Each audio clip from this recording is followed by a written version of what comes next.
Most people think falling for avoidant men means you just have bad luck in love. It doesn't. More often than not, it means something old in you still mistakes emotional distance for emotional depth. And that is why this keeps feeling so personal.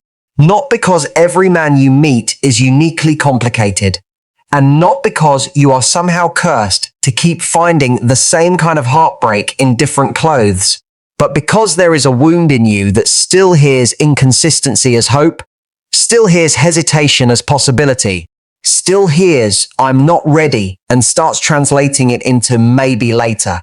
And that is why you are sitting there replaying the exact phrase he used, trying to decide if you misunderstood, trying to work out whether he was genuinely overwhelmed or just emotionally immature, trying to find the one tiny crack in his words that would let you keep believing.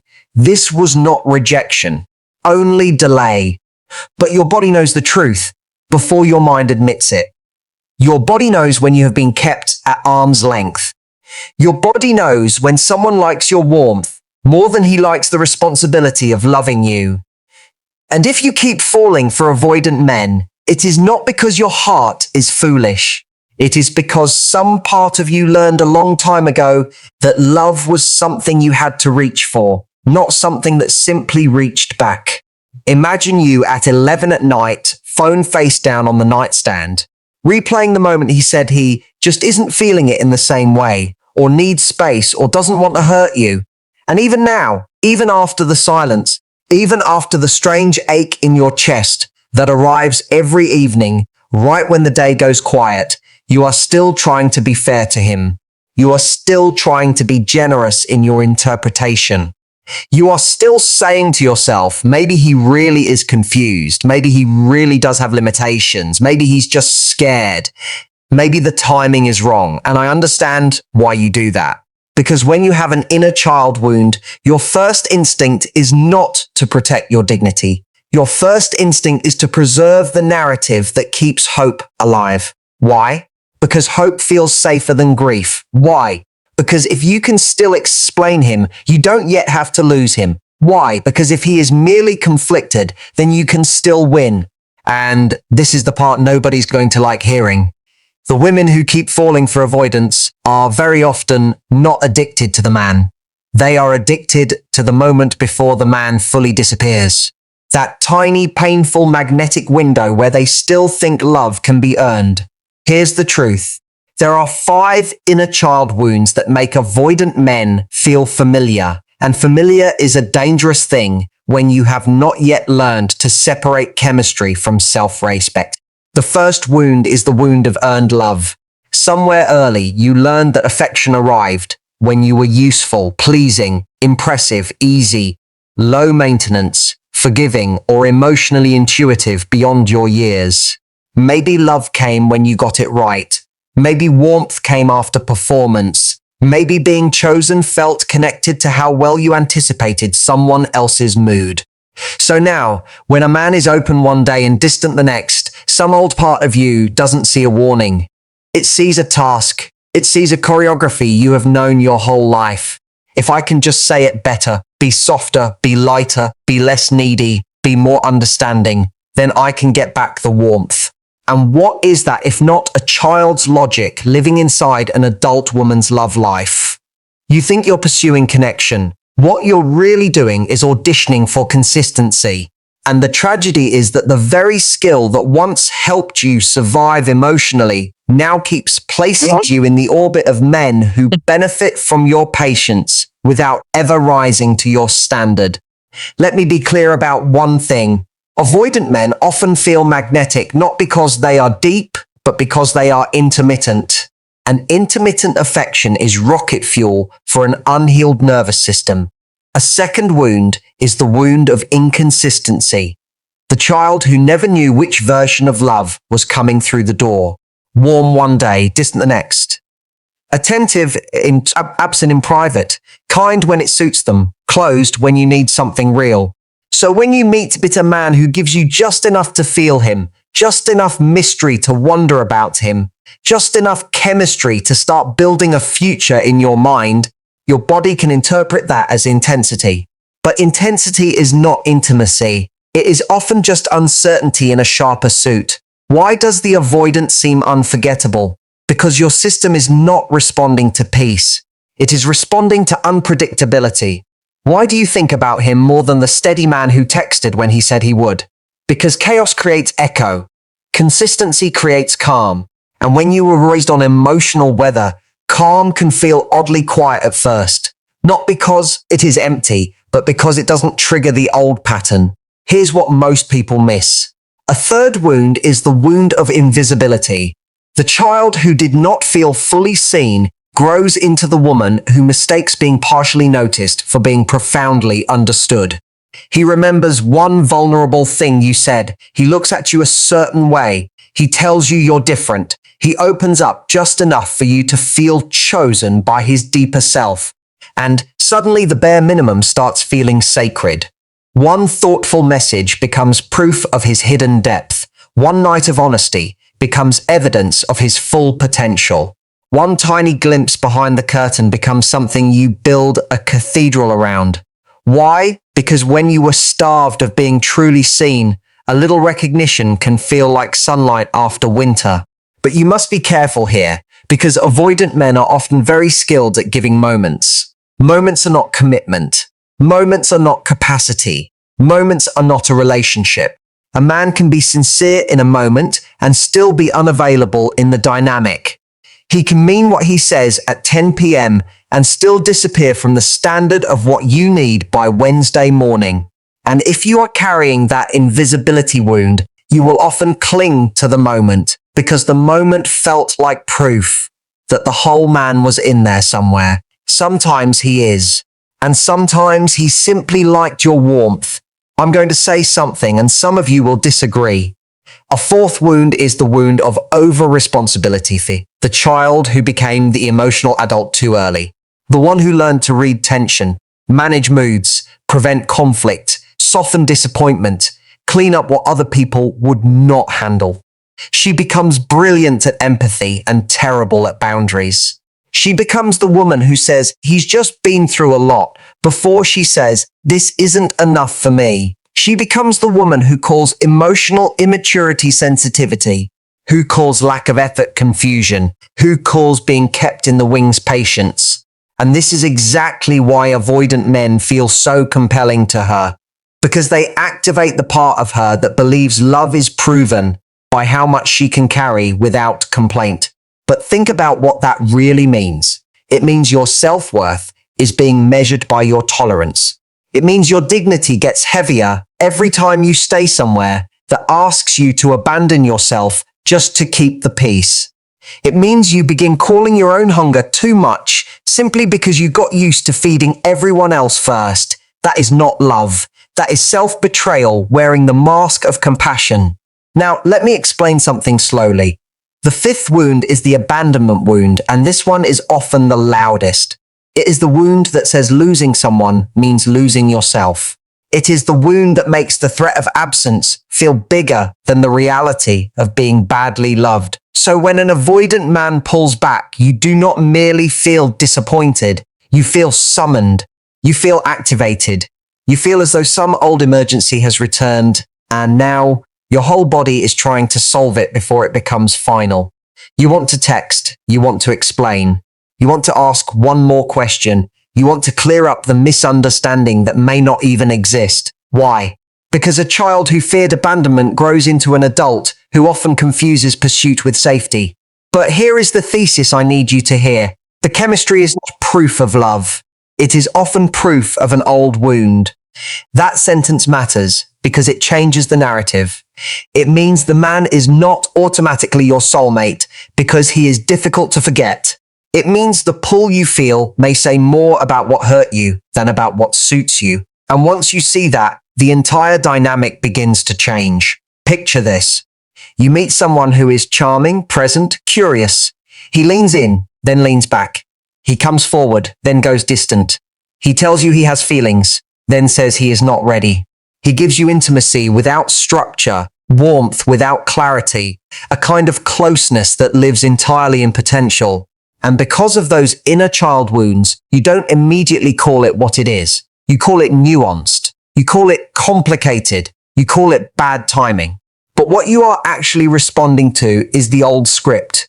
There is mystery, so your nervous system wakes up. There is distance, so your pattern starts performing. There is ambiguity, so your mind begins writing scenes that reality has not earned. Why does mystery feel so powerful? Because it lets you fill in the blanks with your longing. Why does certainty sometimes feel less exciting? Because certainty doesn't give the wound anything to do. It doesn't let you prove yourself. It doesn't let you chase the upper hand. It doesn't let the old survival strategy take the spotlight. And if you have spent years in the pattern, being wanted cleanly can feel almost unsettling at first. Not because it is wrong, because it is unfamiliar. Here's something most people don't see coming. The moment you stop performing for an avoidant man is often the moment he finally has to feel the relationship instead of managing it from a safe distance. He didn't expect you to go quiet. He expected you to stay emotionally available while he worked out whether he wanted access to you. That expectation matters because as long as you keep talking, explaining, soothing, waiting, and orbiting around his confusion, he never has to confront the absence of you. He gets the comfort without the reckoning. He gets your energy without your boundary. He gets to preserve his narrative that he is being honest while still receiving the warmth of someone who should have left the stage. But silence changes the dynamic. Silence is not a trick when it comes from self-respect. Silence is the moment your dignity stops negotiating. And the second that happens, the power shift begins. Not because silence manipulates him into caring, but because your absence removes the cushion between him and the consequences of his own choice. I want to pause on that for a second.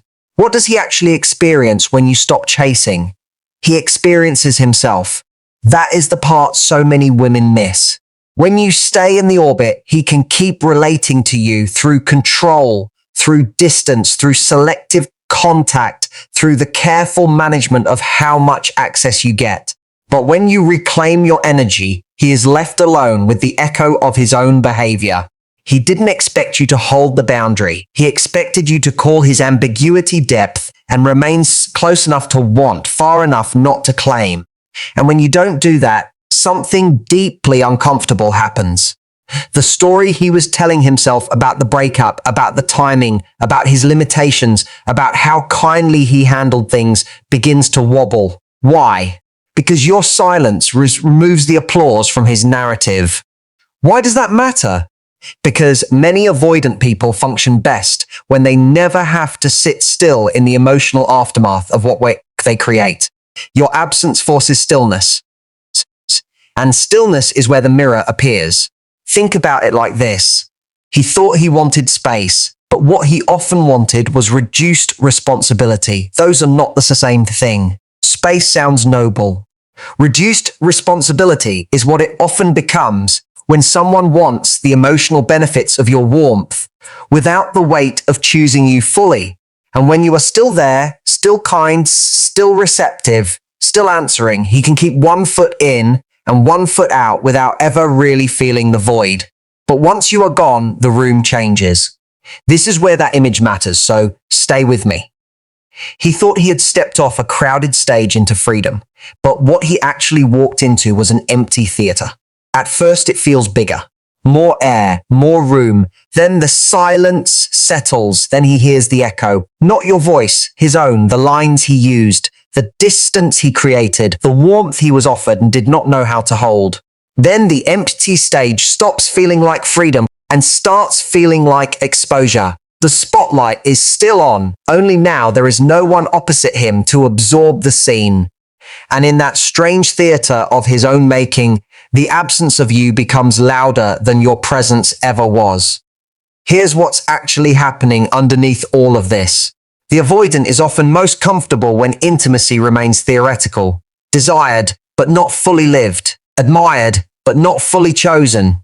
He can talk about connection, enjoy connection, even crave connection, right up until connection starts demanding self-confrontation. Then he retreats. Then he needs space. Then he becomes difficult to read. And if your wound is old enough, you begin reading difficulty as significance. You tell yourself he must matter because this feels so consuming. But let me turn that around for you. What if it feels so consuming because it touches the exact place in you that still believes love must be unstable to be real? What if what you call chemistry is sometimes just the old alarm system being mistaken for destiny? And once you see that, you stop taking his hot and cold behavior as a grand mystery and start seeing it as a pattern, not a nervous system, a nervous system pattern. Yours and his, meeting in a way that feels fated only because it is familiar. And here's the thing, your silence after rejection does something else too. It begins to heal the part of you that was always prepared to abandon herself first. He didn't expect you to reclaim your dignity. He expected you to confuse patience with self-erasure and keep auditioning for a role he had no intention of casting. That sentence may sting, but I need you to hear it clearly. So many women think silence is about what it does to him. In the healthiest version, silence is about what it finally stops doing to you. It stops you rehearsing the same pain. It stops you volunteering for the bare minimum. It stops you from standing in the wings of someone else's indecision, hoping to be invited onto a stage that was never built for reciprocity. Why is that such a profound shift? Because your inner child wounds survive on permission. Permission to keep hoping. Permission to keep explaining. Permission to keep returning to what hurts because what hurts still feels known. Your silence revokes that permission. It says the old script no longer runs the house. I want to walk through this with you one piece at a time. The wound of earned love says, if I am good enough, he will choose me. The wound of inconsistency says, if I can just get back the warmth, then this must be love. The wound of invisibility says, this small scrap of recognition means he really sees me. The wound of over-responsibility says, if I understand him enough, I can carry this dynamic to a better ending. The abandonment wound says, if I lose him, I lose something essential in me. But none of those voices are the truth. They are echoes, old ones. And echoes are powerful because they sound like the present even when they were made long ago. So what is healing? Healing is not becoming cold. Healing is not pretending you do not care. Healing is not winning the upper hand.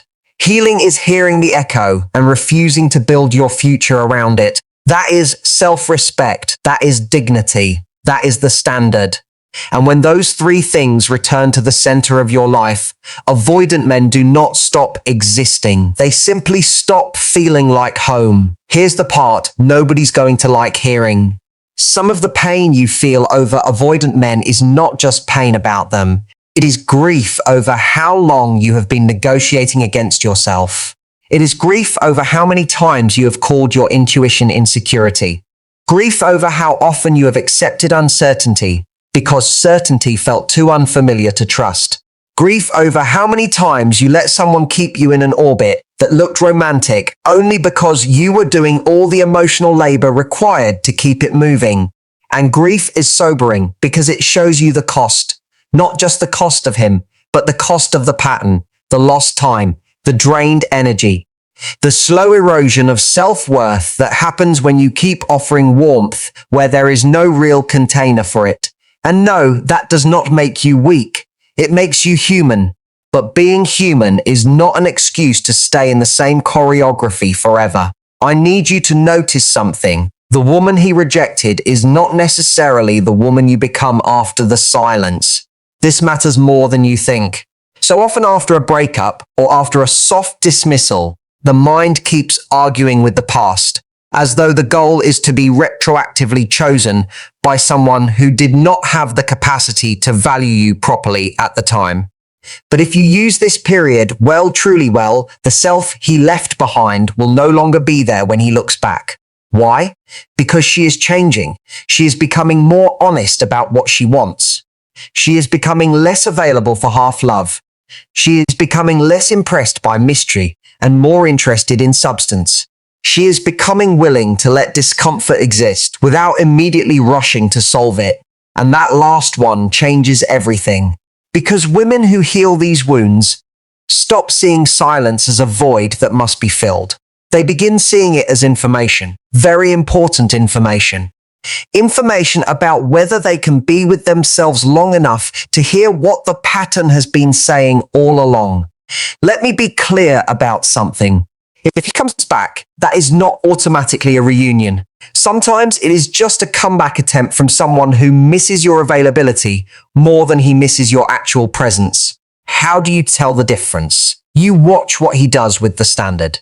Does he meet it, or does he try to renegotiate it? Does he bring clarity, or just renewed chemistry? Does he offer accountability, or simply a softer version of the same old confusion? Does he respect the boundary, or does he try to charm his way around it?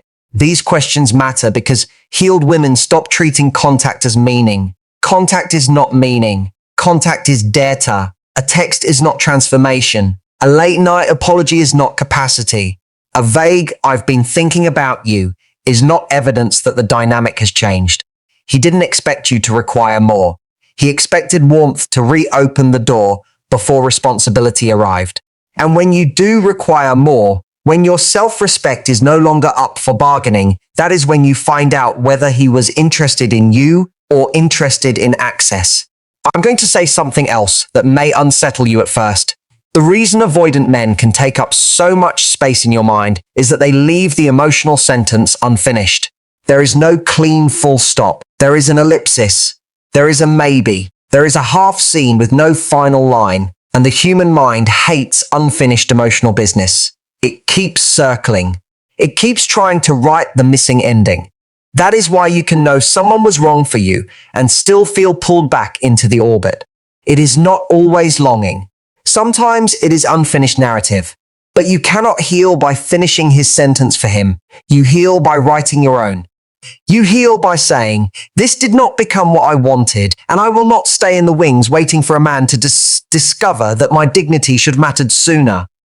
That is not anger. It is orientation. It is your energy returning home. And once your energy comes home, the entire field changes. You stop asking, "How do I make him see my value?"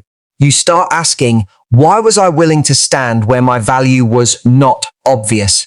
Think about chasing like trying to hold a volleyball underwater. The harder you press, the more strain it takes, and the moment your arms get tired, the thing shoots violently back to the surface. That is what it is like trying to maintain connection with someone whose primary mode is distance. You can manage it for a while. You can overthink the timing, soften your needs, phrase things perfectly, offer understanding, reduce pressure, become endlessly reasonable. But all you are really doing is exhausting yourself while trying to force a shape that is not naturally held by the relationship. And then one day you stop, and the truth comes up all at once. It was never secure. It was never steady. It only survived on your effort. That realization hurts, but it is clean pain. Clean pain is better than confusing pain. Clean pain tells the truth. Confusing pain keeps you bargaining. And if you are going to heal those inner child wounds, you are going to need a relationship with truth that is stronger than your relationship with hope. Here's the truth. Silence is not always about disappearing from him. Sometimes it is about returning to yourself with enough dignity to hear what your own life sounds like when his energy is no longer filling every room. You wake up and notice how much mental space he took. You notice how often your mood rose and fell with his attention.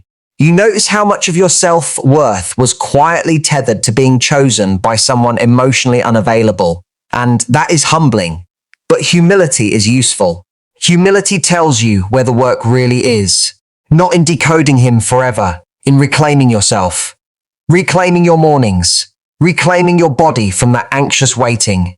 Reclaiming your friendships from all the hours you spent privately preoccupied.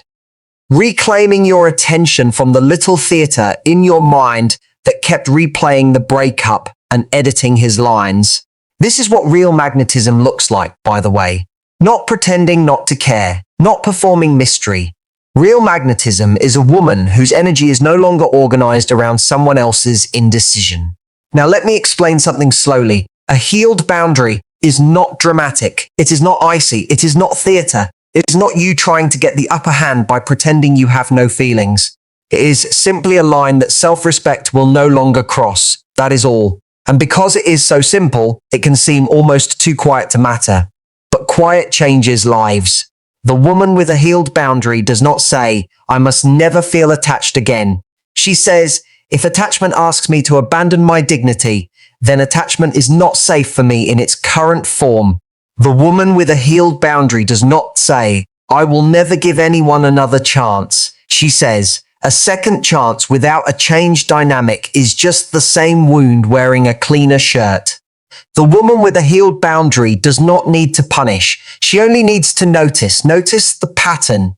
Notice the orbiting. Notice the self-doubt that arrives every time mystery replaces clarity.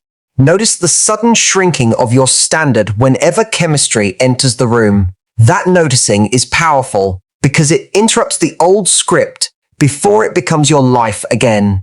Here's what most people miss. Practical healing is rarely glamorous. It is deeply ordinary. It is deleting the draft text you wrote at midnight.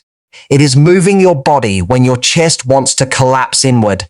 It is eating before the anxiety convinces you you're not hungry. It is replying to the friend you have neglected because you were busy being emotionally haunted. It is cleaning the room that has become a shrine to private sadness. It is putting your phone in another room for an hour so that your nervous system remembers it can survive the absence of incoming attention. It is returning to small routines until they stop feeling small.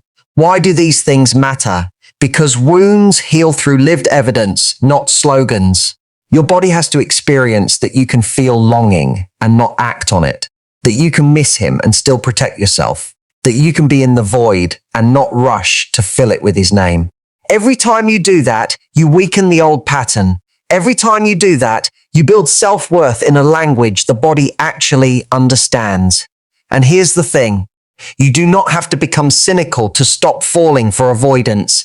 You do not have to become hard. You do not have to become impossible to reach. The goal is not emotional armoring.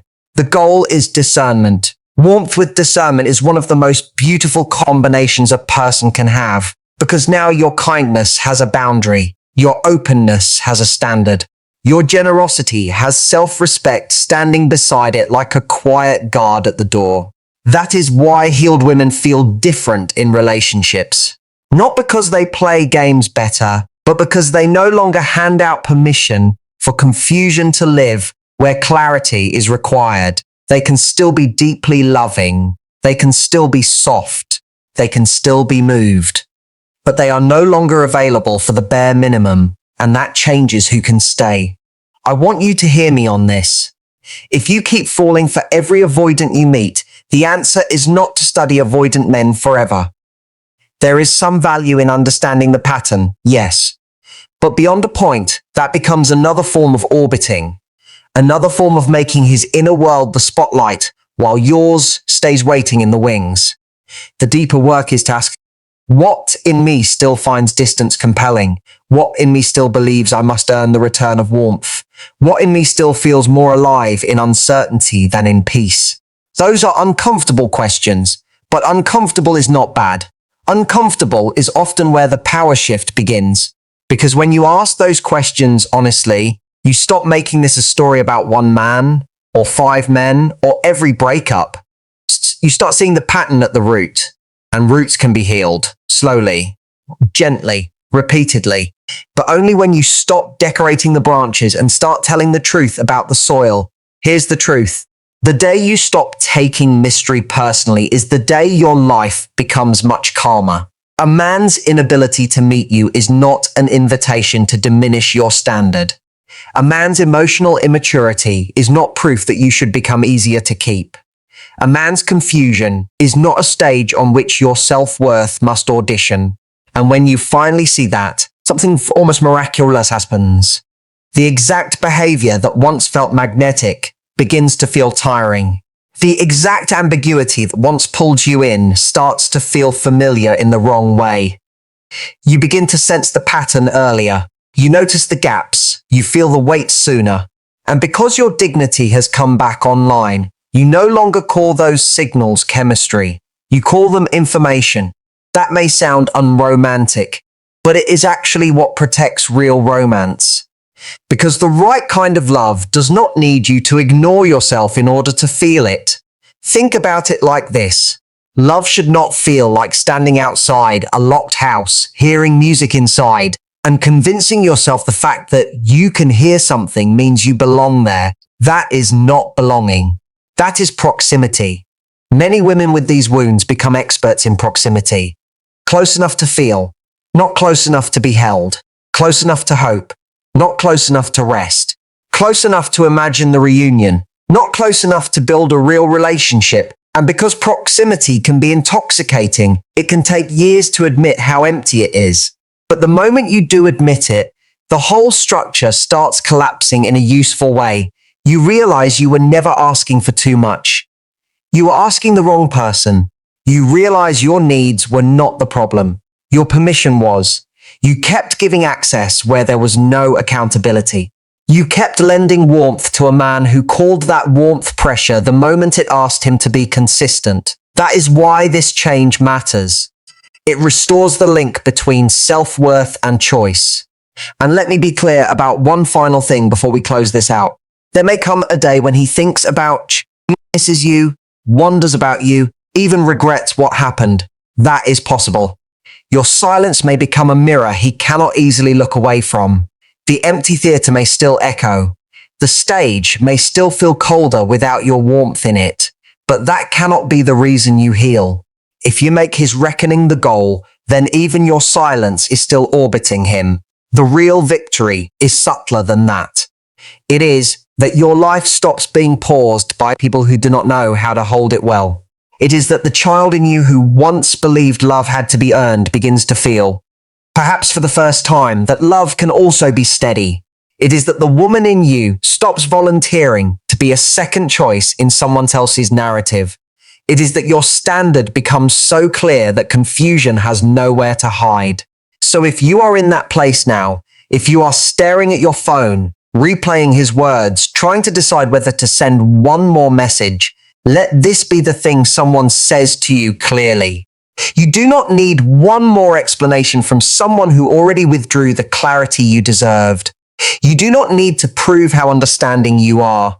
You do not need to remain available while he studies his feelings from a safe distance. You need dignity. You need self-respect.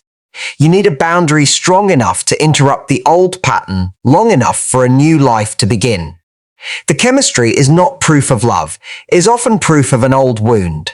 And once you know that, you stop worshipping the feeling and start examining the pattern. That is where your freedom begins. Not in getting him back, in getting yourself back. With dignity, with self-respect, with a standard that no longer bends just because someone's absence is loud.